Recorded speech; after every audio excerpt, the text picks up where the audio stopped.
The roar of 200 motorcycles shattered the desert dawn like thunder splitting stone.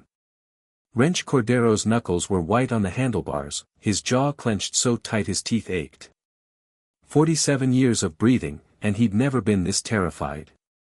Not in Tucson when a bottle carved open his face. Not when he'd buried his wife and daughter in matching white coffins. Because this time, failure meant looking into the eyes of an 8-year-old girl and telling her that hope was just another word for heartbreak. The napkin crinkled in his vest pocket. A child's drawing. Pencil marks on paper that smelled like coffee and desperation.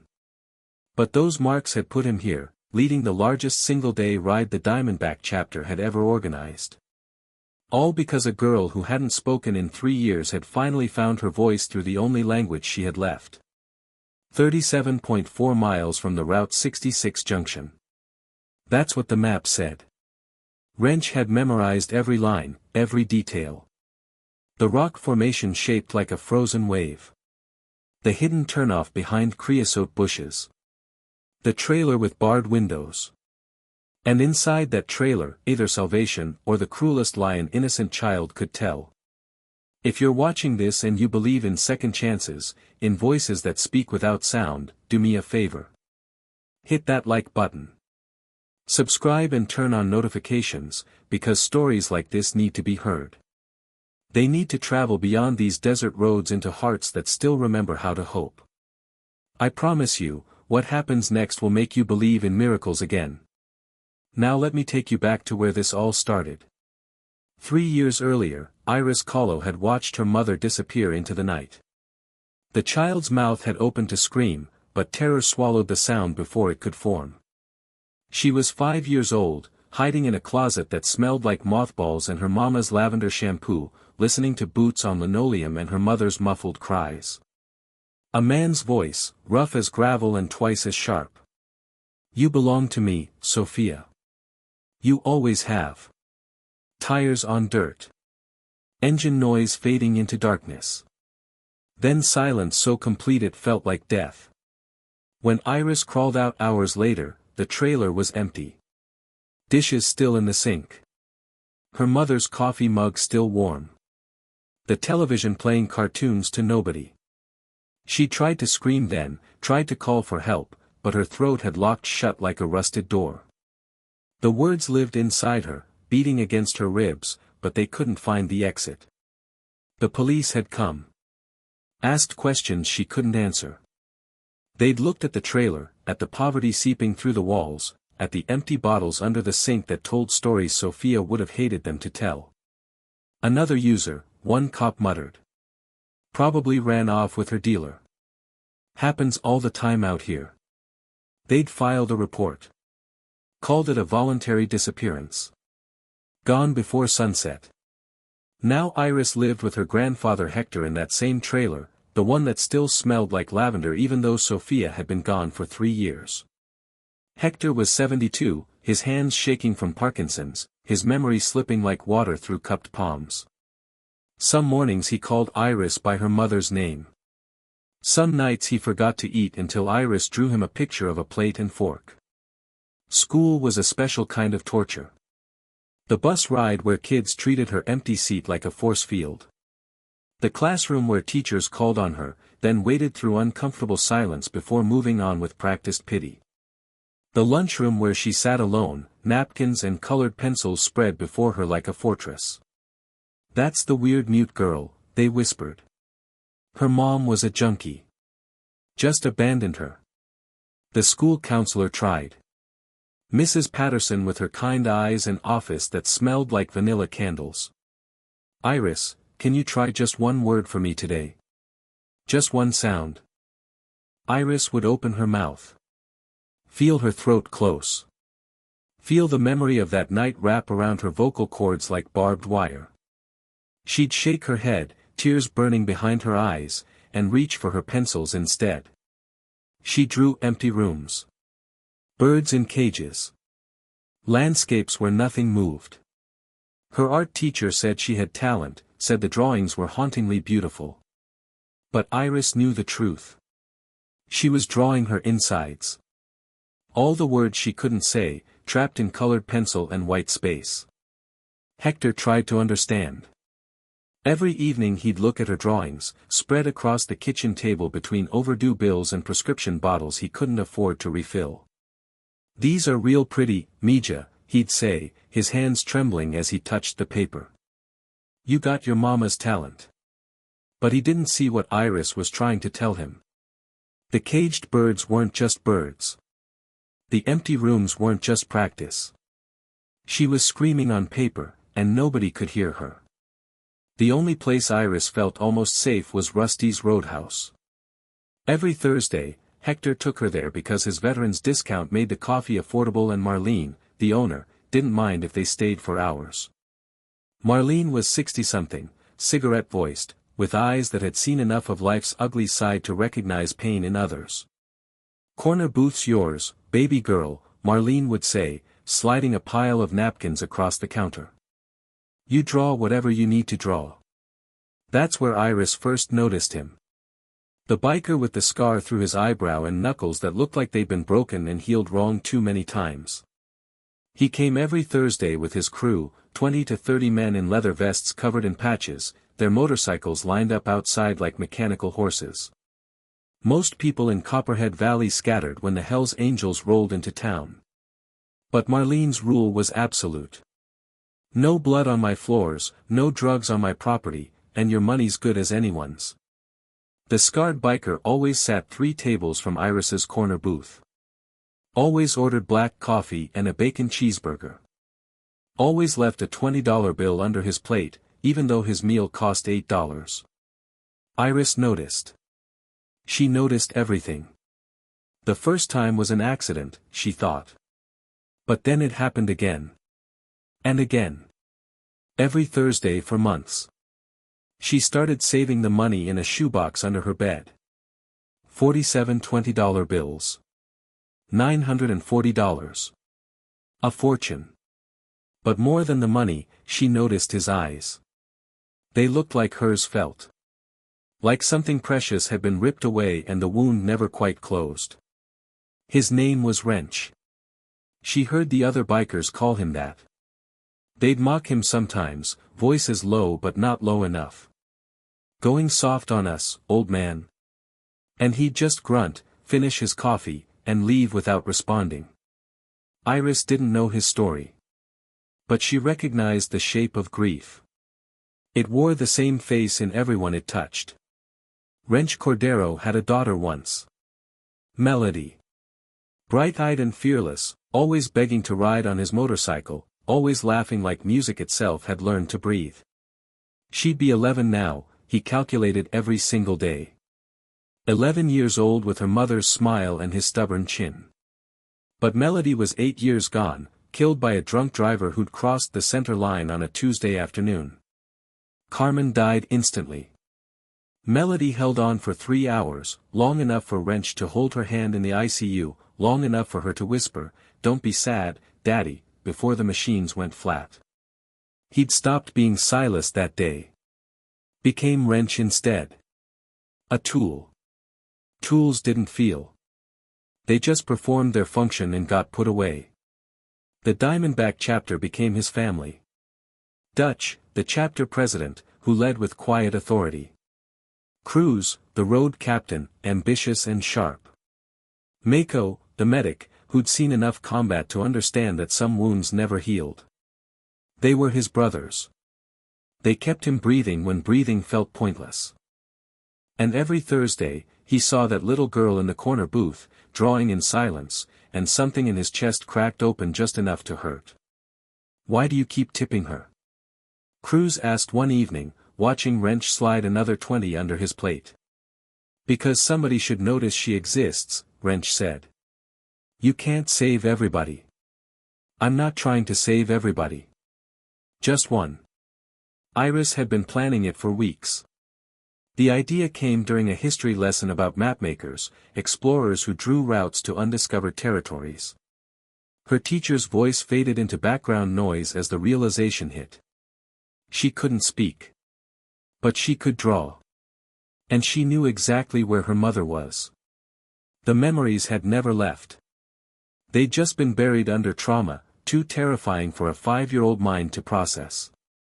But now, at 8, the fragments were assembling themselves like a puzzle she'd been solving in her sleep. The night her mother disappeared, Iris had seen more than she'd let herself remember. Before hiding in the closet, she'd peeked through the window. Watched Trent Voss, her mother's ex-boyfriend, drag Sophia into a truck. Watched them drive away, but not before Iris saw the direction. West. Toward the old copper mines where kids weren't allowed to play because of cave-ins and rattlesnakes.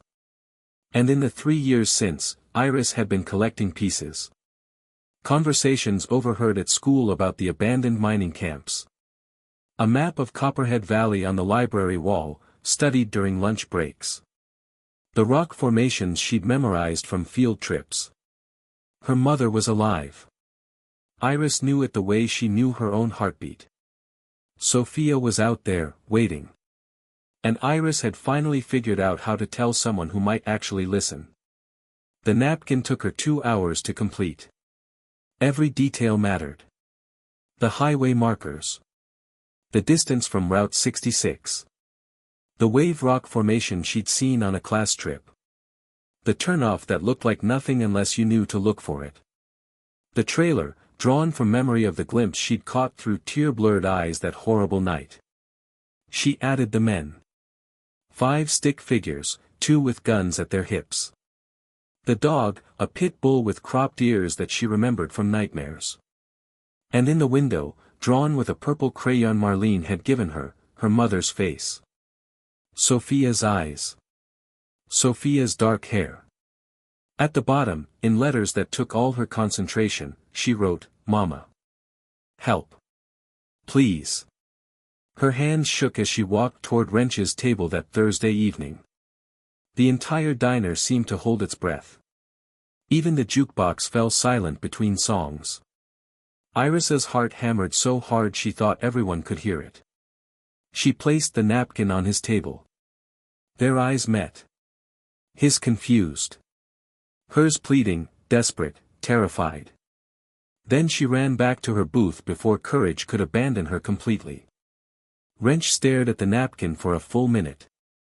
His coffee went cold. His burger sat untouched.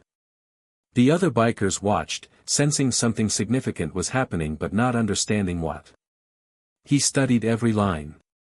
The precision. The detail. This wasn't fantasy.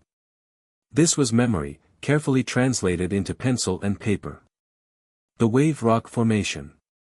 He knew it. Everyone in the club knew it.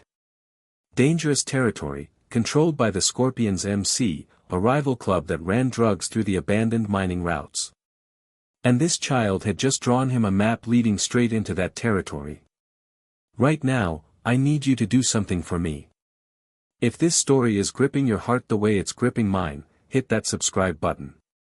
Turn on those notifications.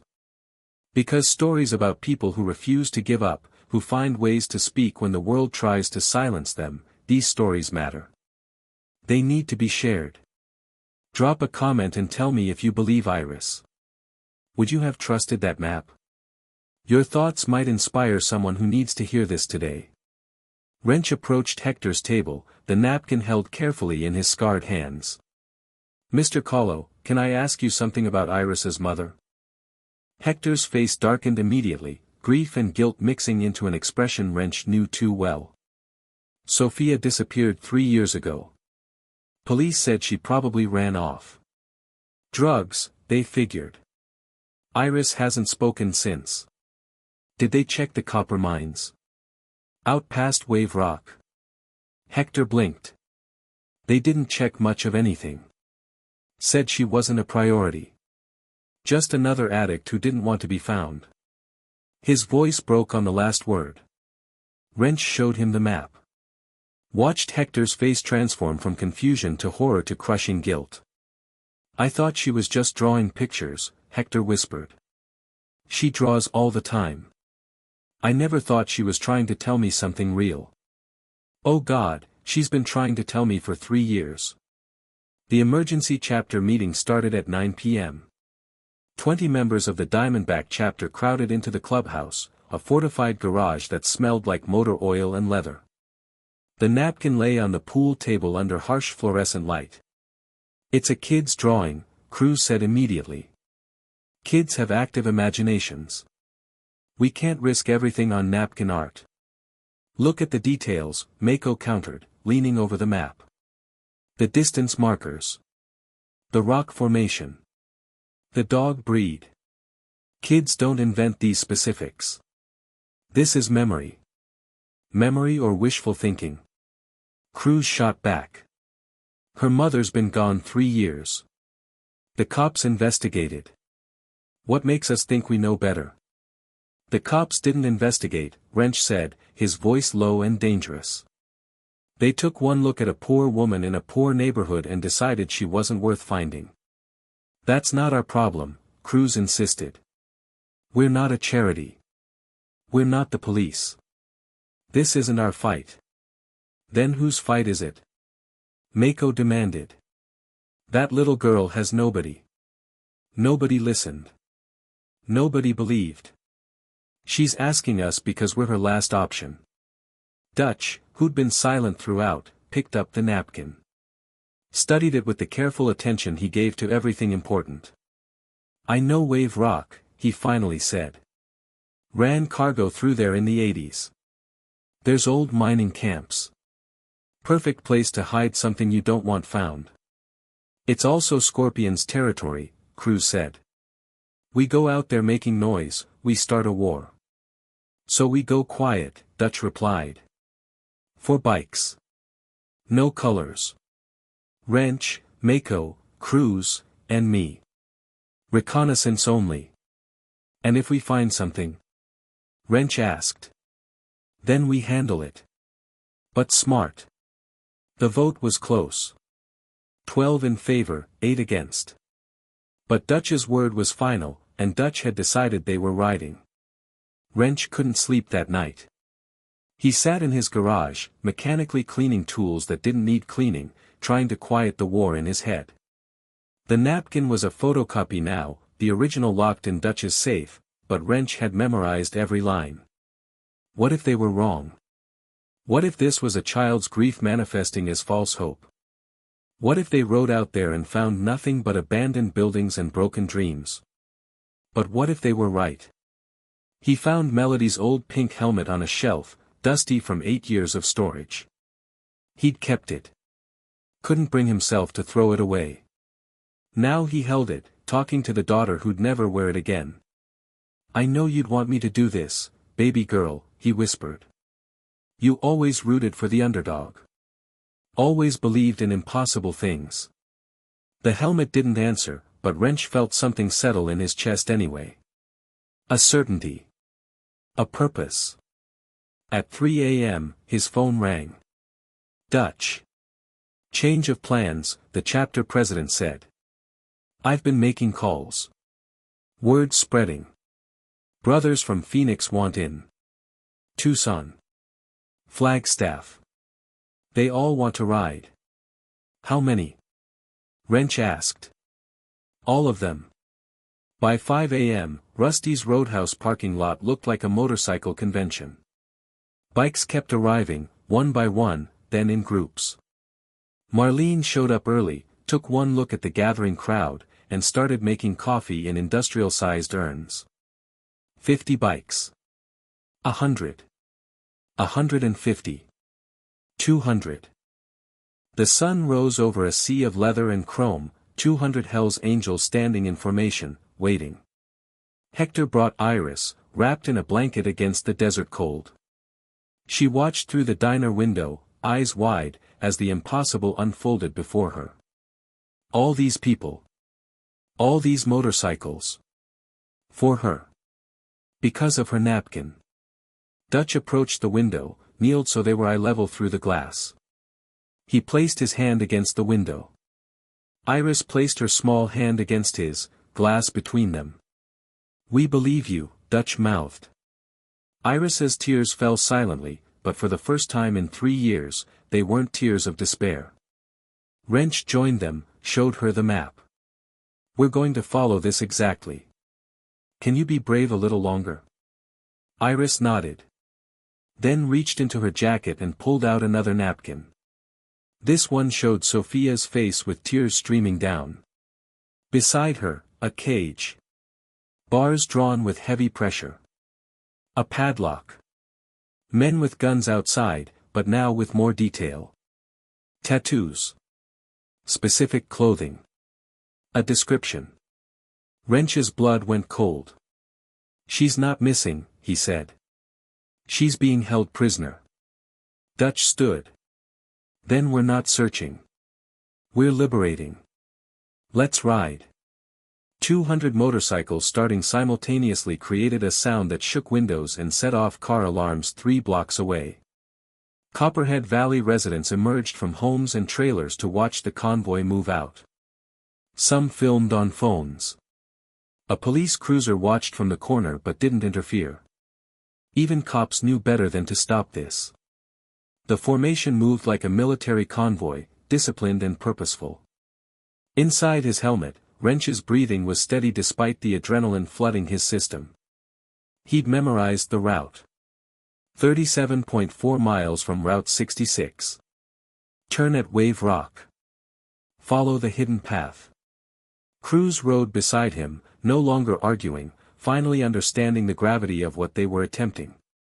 If this is real, Cruz said over the radio, what kind of monster keeps a woman locked up for 3 years? The kind that doesn't deserve to keep breathing, Wrench replied. The miles disappeared beneath them. Desert highways stretched endlessly, the rising sun turning the landscape gold and crimson. At 37.4 miles, Wrench raised his fist. The signal rippled through the formation. This is it. Wave Rock appeared exactly as Iris had drawn it.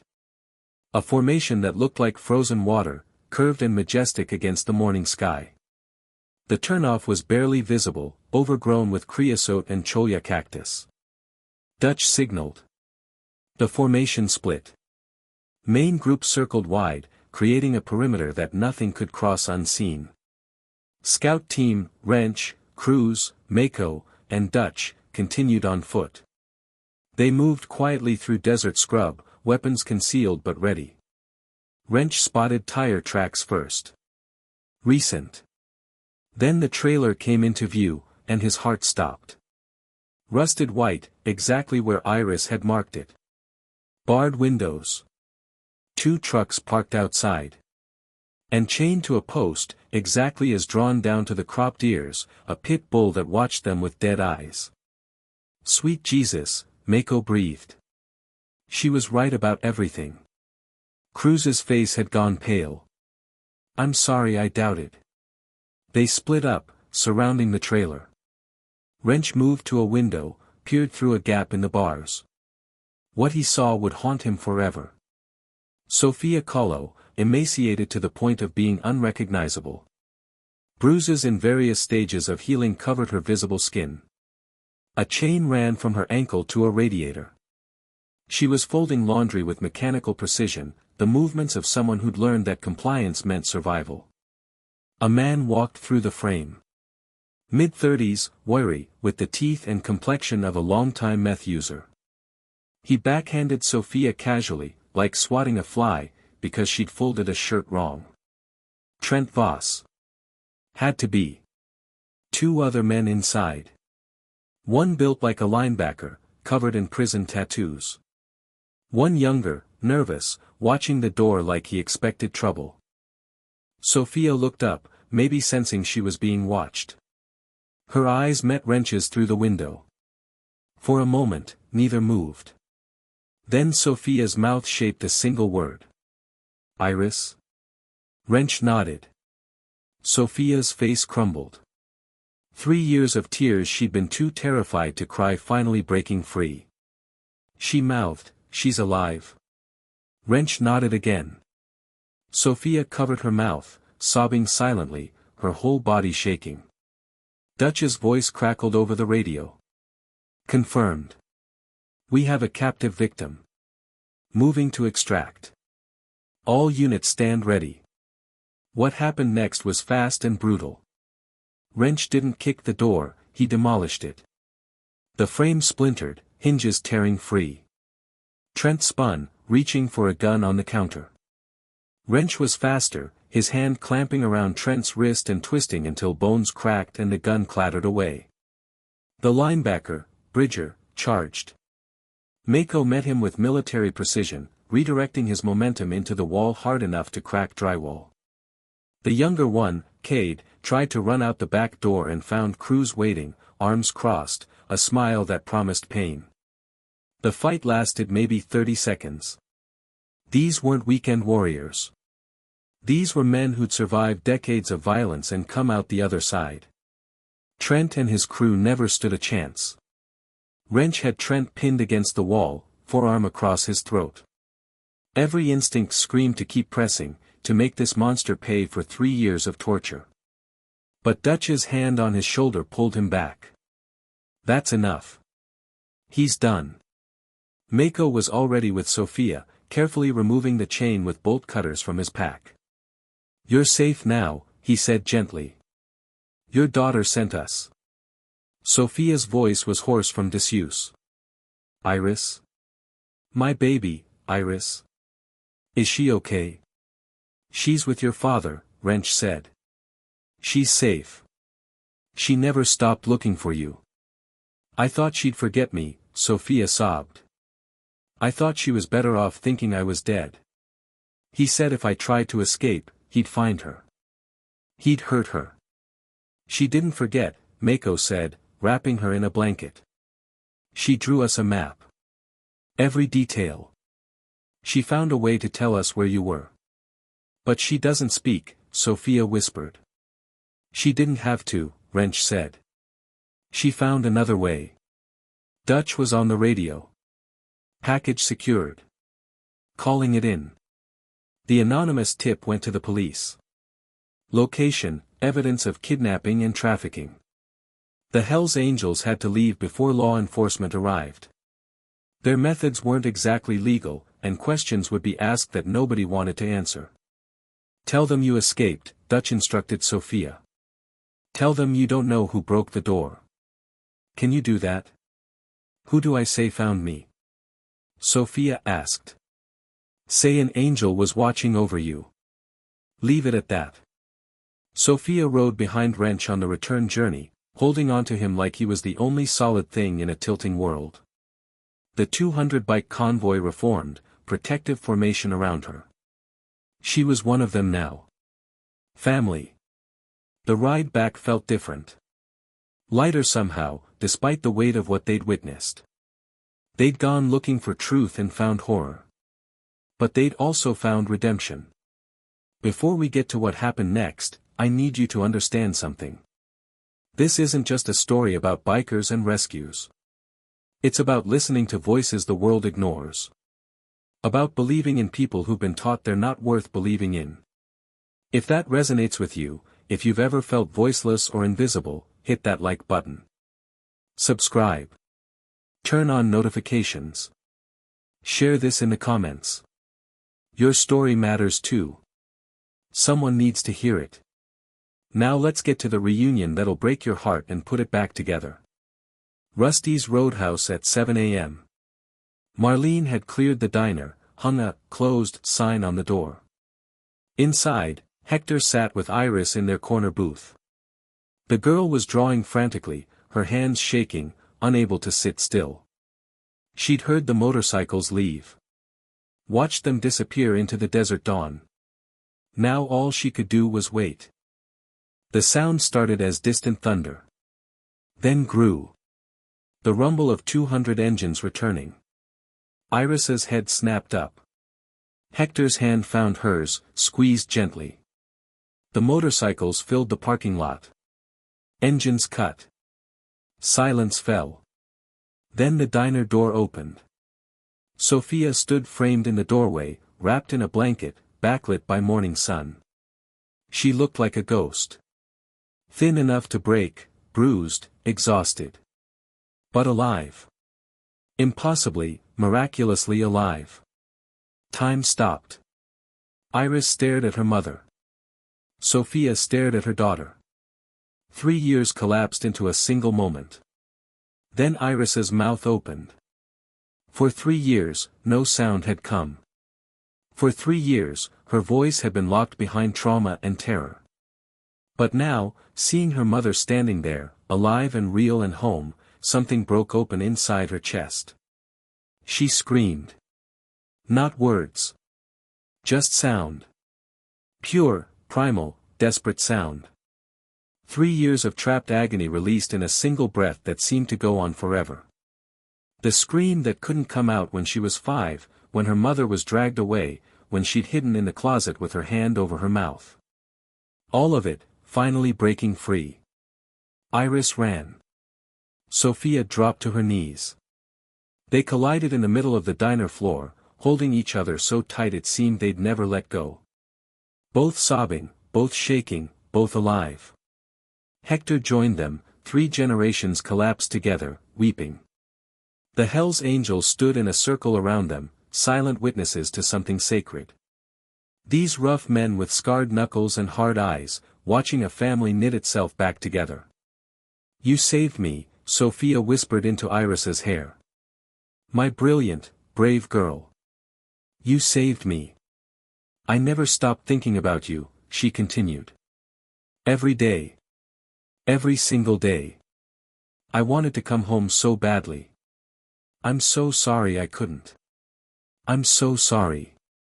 Iris couldn't form words yet, but she made sounds.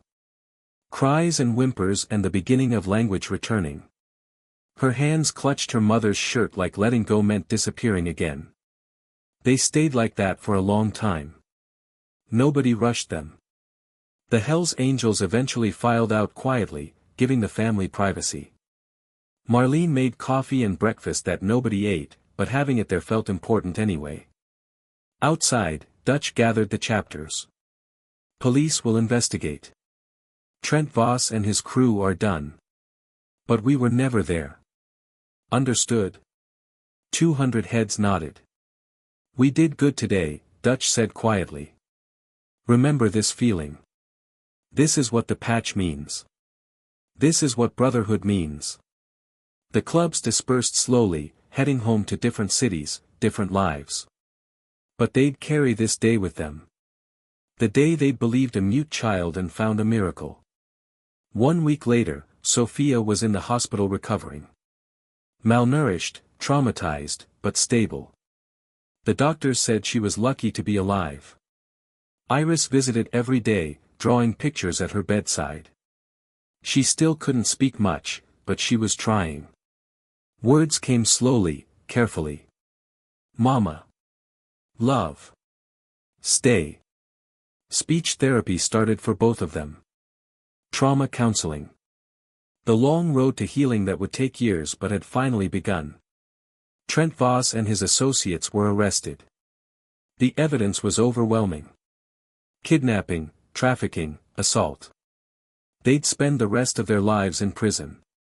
The Scorpions MC, when questioned, claimed they'd had no knowledge of what Trent was doing. That's not our business, their lawyer said. The police couldn't prove otherwise. 2 weeks after the rescue, Hector brought Iris to the Diamondback Chapter clubhouse. She was nervous, intimidated by the fortified garage with motorcycles in various states of repair, tools everywhere, and men who looked like they'd been carved from stone. But Wrench greeted her at the door, kneeled to her level. Got something for you, kid. Inside, the entire chapter was assembled. Dutch stepped forward, holding something folded in his hands. A jacket. Child-sized, custom leather.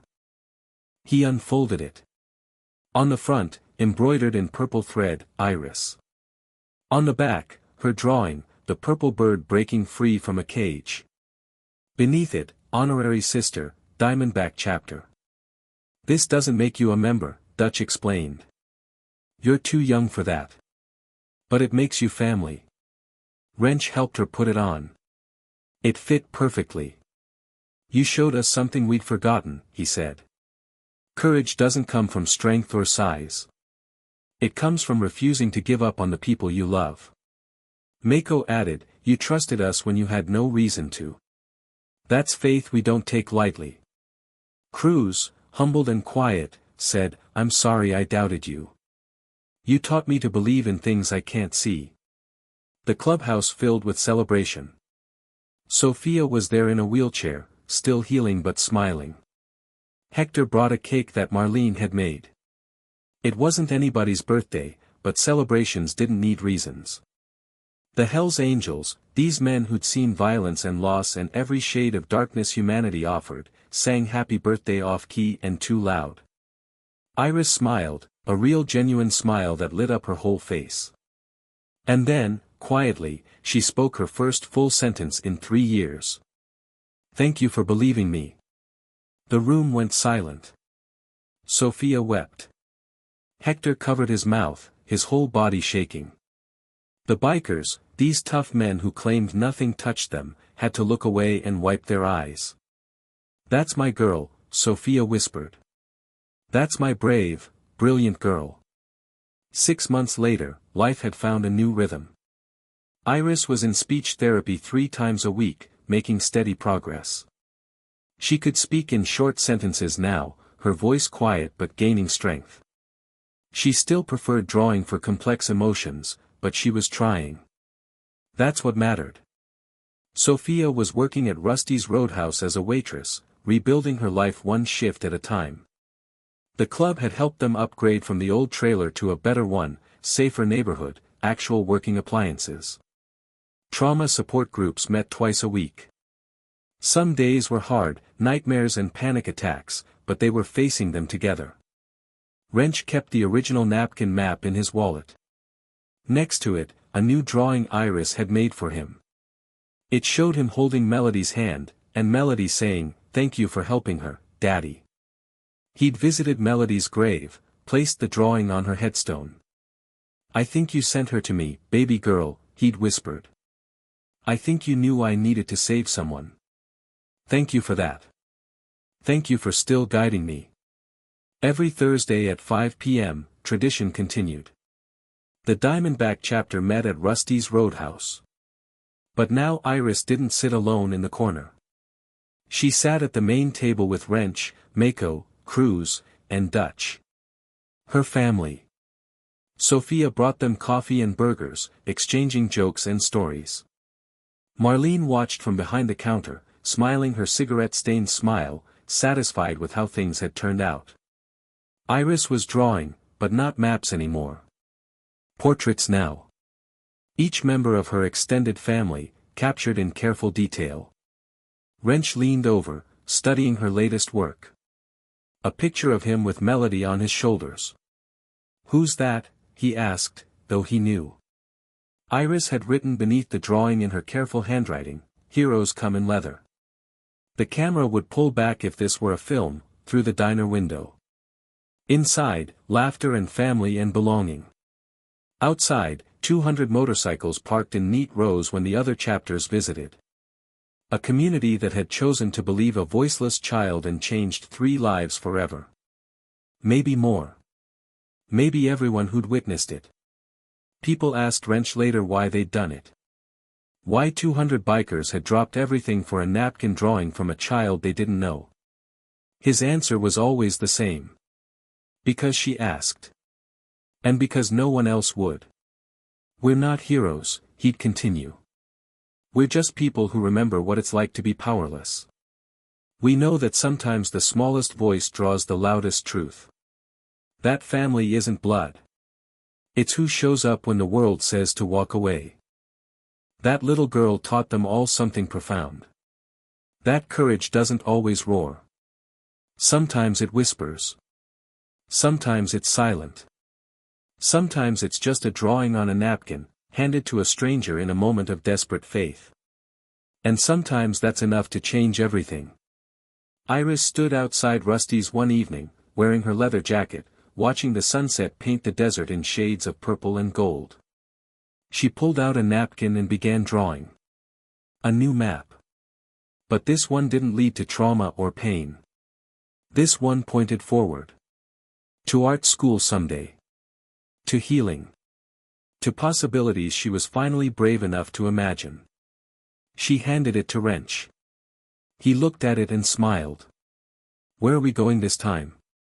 Iris spoke clearly, confidently, her voice stronger every day. Anywhere.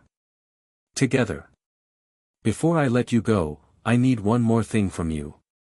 If this story moved you, if it reminded you that hope exists even in the darkest places, I need you to do something.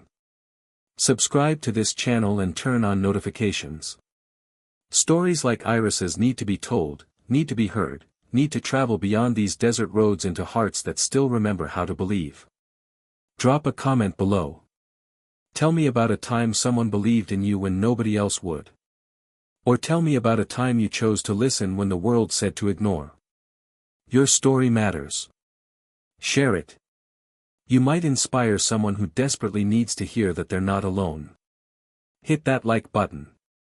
Share this video. Let's make sure voices like Iris's are never ignored again. Because that's what family does.